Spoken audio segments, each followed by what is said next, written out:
চলো তোমরা একটা জিনিস দেখামো।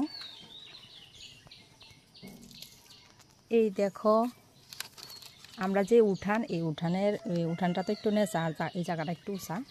তো এখানে 5-6টা আনারস গাছ লাগাইছি। দেখো আনারসটা পুরা ফাইকে গেছে। গরমে যে গরম পড়ে পাইকবারে তো কথা। তো চলো আনারসটা পাইরে লাই।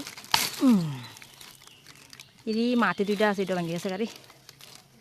এই যে আমাদের ত্রিপুরাতে আনারস একদম বিখ্যাত। আনারস তো প্রচুর পরিমাণে ফলে।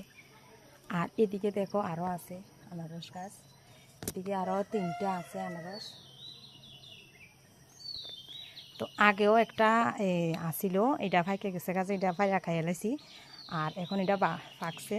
আর এটা যেই টাইমে আমি পারছি একদম পারফেক্ট। এর থেকে বেশি যদি মজা জায়গা তাহলে খাইতে বেশি রস হয়ে যায়। কাটানোর সময় একদম রস বেশি হয়ে যায়, বেশি মজা গেলে আর ভালো লাগে না।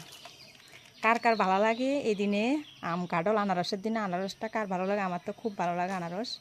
কাঁঠালের থেকেও আনারসটা খুব ভালো লাগে, আমও ভালো লাগে। আমার আম আর আনারস এই 2টাই ফেভারিট। কার কার ভালো লাগে আনারস?